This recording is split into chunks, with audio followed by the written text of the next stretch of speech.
एक बार आप सल्लल्लाहु अलैहि वसल्लम अपने सहाबा के साथ बैठे हुए थे और उनसे कह रहे थे कि मैंने एक सपना देखा है कि मैं, अबू बकर और उमर तीनों एक साथ एक कुएं के करीब खड़े हैं। पहले मैंने उस कुएं से ढेर सारा पानी निकाला। फिर जब अबू बकर ने निकाला तो उन्हें पानी निकालने में काफ़ी दिक्कत हुई। लेकिन जब उमर ने उस कुएं से पानी निकालना शुरू किया तो इतना पानी निकाल दिया कि सारा जंगल उस पानी से भर गया। असल में आप सल्लल्लाहु अलैहि वसल्लम अपने सपने के ज़रिए लोगों को यह बता रहे थे कि जब इस्लाम की ज़िम्मेदारी हज़रत अबू बकर रज़ियल्लाहु अन्हु के कंधों पर आएगी तो उन्हें इस्लाम को फैलाने में काफ़ी दिक्कतें आएंगी। और जब ये ज़िम्मेदारी हज़रत उमर रज़ियल्लाहु अन्हु को दी जाएगी तो वो इस्लाम को इतना आगे बढ़ाएंगे कि सारी दुनिया का नक्शा ही बदल कर रख देंगे। और आगे चलकर आप सल्लल्लाहु अलैहि वसल्लम की यह बात पूरी तरह से सच साबित हुई।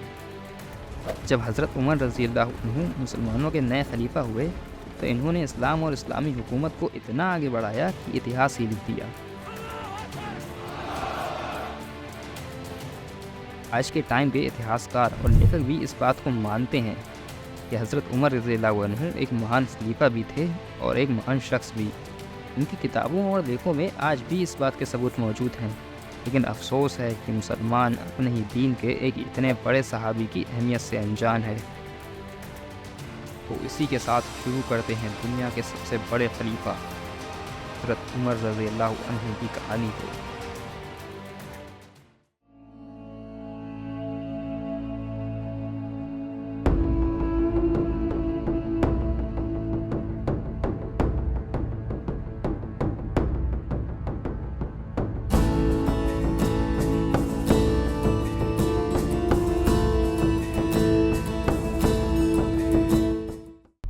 खिलाफत यानी कि इस्लामी हुकूमत। इस हुकूमत की शुरुआत सऊदी अरब के शहर मदीना में मौजूद इस्लाम के मानने वालों ने की थी और हज़रत अबू बकर सिद्दीक़ रज़ियल्लाहु अन्हु 8 जून साल 632 को इस खिलाफत के पहले खलीफा बनाए गए थे।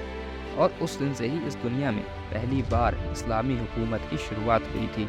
जब हज़रत अबू बकर रज़ियल्लाहु अन्हु खलीफा हुए तो उन्होंने सिर्फ 2 सालों के भीतर खिलाफत को अरब और उसके आसपास के इलाकों तक फैला दिया। यानी ये इलाका अरब का हिस्सा और बाकी का ये अरब के पास का इलाका था। शायद ये देखने में छोटा सा हिस्सा लग रहा हो, लेकिन ये उस वक्त के लोगों की नज़र में एक बड़ी हुकूमत थी। लेकिन ये बड़ी हुकूमत अभी और भी बढ़ने वाली थी, क्योंकि उनके बाद हज़रत उमर रज़ियल्लाहु अन्हु अगले खलीफा बनाए गए थे। उन्होंने तो इस्लाम और इस्लामी हुकूमत को इतना आगे बढ़ाया कि इतिहास ही लिख दिया। तो इसी के साथ शुरू करते हैं दुनिया के सबसे बड़े खलीफा हज़रत उमर रज़ियल्लाहु अन्हु की कहानी को।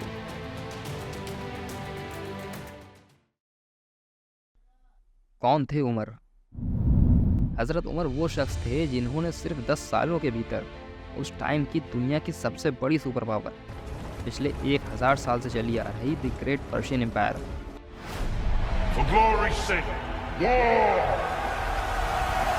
और द ग्रेट रोमन एम्पायर,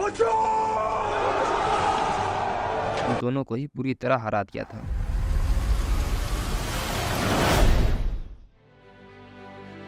और अरब में मौजूद मुसलमानों की इस छोटी सी खिलाफत को इस दुनिया की एक नई सुपर पावर बनाया था। और आने वाले वक्त में इस खिलाफत की वजह से ही इस्लाम सारी दुनिया में फैल सका। इस वजह से आज पूरी दुनिया में मुसलमानों की पॉपुलेशन लगभग 200 करोड़ है। मुसलमान जो कभी सिर्फ अरब में मौजूद थे, आज वो सारी दुनिया में मौजूद है।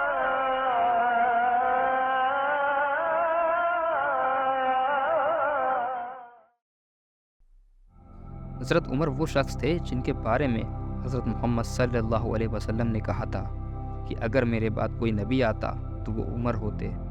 तो शायद अब आप समझ पा रहे होंगे कि हज़रत उमर रज़ियल्लाहु अन्हु कौन थे, उनकी क्या अहमियत है और उनकी कहानी को जानना कितना ज़रूरी है।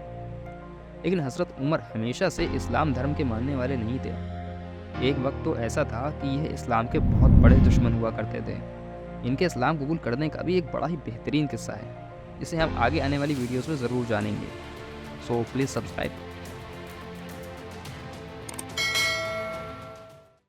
वैसे अगर शुरुआती ज़िंदगी की बात करें तो हज़रत उमर रज़ियल्लाहु अन्हु का जन्म सऊदी अरब के शहर मक्का के एक छोटे से कबीले बनु अदी में हुआ था। बनु अदी उस वक्त तक मक्का के सबसे बड़े कबीले कुरैश कबीले का ही एक छोटा सा हिस्सा था। वैसे आपको बता दें कि कबीले का मतलब होता है ग्रुप या कम्युनिटी। हज़रत उमर का बचपन भी बाकी लड़कों की तरह ही खेलते कूदते हुए बीत रहा था, और जब बड़े हुए तो मक्का के पास के मैदानों में अपने पिता के ऊँटों की देखभाल करने लगे थे। ऐसे ये कोई बहुत अमीर घराने से नहीं थे, लेकिन इनके पिता की अपने लोगों में खूब इज्जत थी, जिस वजह से हर कोई इन्हें जानता था।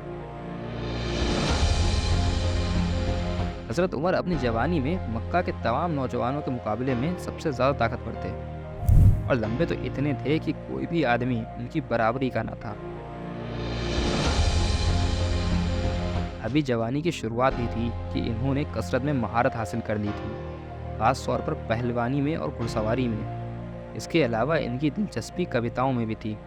वे अक्सर उकास के मेले और दूसरी जगह के कवियों की कविताएं सुनते थे।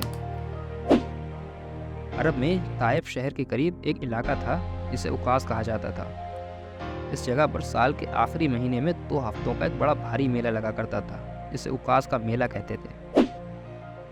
वहाँ से उन्हें जो कविताएं पसंद आती उन्हें याद कर लेते, तो मौका आने पर बड़े शौक से पढ़ते थे।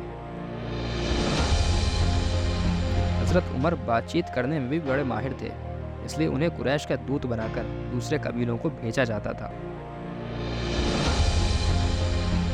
हज़रत उमर मक्का के दूसरे नौजवानों की तरह बल्कि उनसे कहीं ज़्यादा ही शराब के शौकीन थे। क्योंकि अरब उस वक्त जहालत के दौर से गुजर रहा था, इसलिए शराब पीना, नाचना गाना वहाँ के लोगों का एक आम शौक था। हज़रत उमर बड़े ही सख्त बर्ताव के थे, मतलब कि बहुत जल्दी गुस्सा हो जाते थे, बात बात पर तलवार निकाल देते और मारने काटने पर उतर आते। बहुत से लोग तो उनसे डरते भी थे, और उनका ये सख्त बर्ताव सारी ज़िंदगी ऐसा ही रहा। लेकिन हाँ, जब ये खलीफा बनाए गए तो इन्होंने अपनी सख्ती को नरमी में ऐसे बदला कि लोग कहा करते थे कि हमें यकीन ही नहीं होता कि ये वही उमर है जिन्हें हम बचपन से जानते हैं। इस तरह अभी हज़रत उमर 26 से 27 साल के ही थे कि हज़रत मोहम्मद सल्लल्लाहु अलैहि वसल्लम ने मक्का में इस्लाम को फैलाना शुरू कर दिया था। शुरुआत में एक आम नौजवान की तरह इन्हें भी इस्लाम में कोई ख़ास दिलचस्पी नहीं थी, लेकिन हाँ, लोगों का इस्लाम की ओर बढ़ता लगाव उनके मन को थोड़ा खटकता ज़रूर था, और ये खटक बढ़ते बढ़ते इतनी बढ़ गई थी कि अगले कुछ ही वक्त में ये इस्लाम के सबसे बड़े दुश्मन बन गए और इस्लाम को मिटाने की हर मुमकिन कोशिशें करने लगे। और फिर सब्सक्राइब।